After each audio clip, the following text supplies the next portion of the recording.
For more on the life and legacy of Harry Reid, I want to bring in someone who knew him well, the former governor of Nevada, Bob Miller. First, Governor, we want to express our condolences to you. Most of us know Harry Reid for what we've seen of him, what we've seen him accomplish on the political stage, but you knew him personally.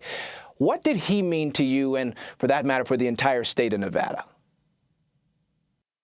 In the statement you just put forth, it said that if he told you he was going to do something, he did it. Very few people live by that, but Harry definitely did. If he was your friend, he was your friend, and he was going to do whatever necessary to help you if you needed it. He was a quiet, soft-spoken person, direct, coming to the point, and always spoke his mind. In fact, in an almost comical scenario, when you talk to Harry, you'd be going over issues, et cetera, and then all of a sudden you'd be talking to yourself because he had concluded that we had discussed everything of importance and stopped the phone call. But Harry was, more importantly to Nevada, the most significant person in our history as far as national recognition, as far as national accomplishments, and made sure that all of those were to the benefit of Nevada citizens.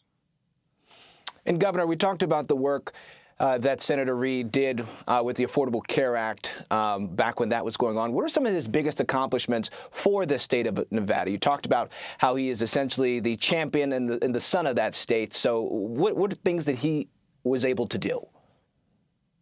Well, the Affordable Care Act obviously benefited Nevadans as well. So either limited to Nevada or nationally, that would be his most significant accomplishment in my estimation.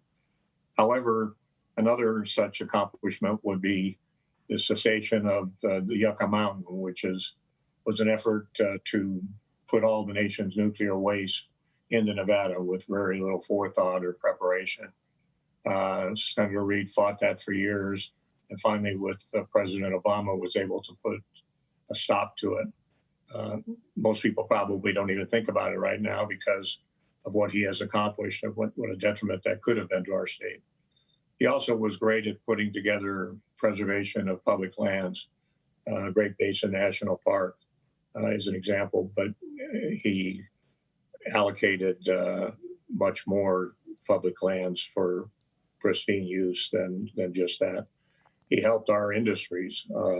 City Center was a major project by our largest employer, MGM Corporation, and during a recession had some economic difficulties that he interceded in and helped preserve that enterprise. He did the same for mining industry, making sure that the decisions at a federal level did not unduly adverse mining, which is a significant part of the rural Nevada's economy. He did so many things. He was always driven by helping the working man and woman, and was open and available to them. So no matter how big or how little your problem was, Harry Reid would be willing to listen to you and take action on your behalf if he thought it was justified. And folks on both sides of the aisle will admit that Harry Reid was tough but respected. How did the way he conducted himself with Democrats and Republicans in the Senate contribute to those many victories that you talked about, but specifically for Democrats? I think in particular, he was not always thought of as a moderate, which he really was. Some people thought of him as too conservative. Some people thought of him as too liberal, but he really was a moderate. And he reached out to people in a calm manner, in a sensible manner. And to him, compromise was not a dirty word. Compromise was a goal to accomplish something. And certainly he was helpful in the Democratic Party in getting enough senators elected to the United States Senate to be able to accomplish some of the goals that he set forth. Harry was soft-spoken, but as said about one of our former presidents, he carried a big stick. I like that. Well, he's certainly a trailblazer. What do you think some senators in office today could take away from Harry Reid's work, perhaps whether it's negotiating or some of the legislation that he was able to accomplish? Well, he was a parliamentarian, and I think that worked very well toward his accomplishing things. And as I said, he worked toward compromise. That seems to be an unacceptable phrase or goal. I think that's truly unfortunate.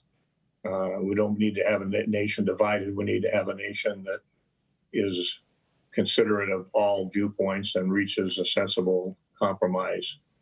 And I think they could all learn from that instead of the vitrilistic situation that we see all too often at the national level now. All right, former Governor Bob Miller of the great state of Nevada, we thank you so much for taking the time. You're welcome. Have a good day.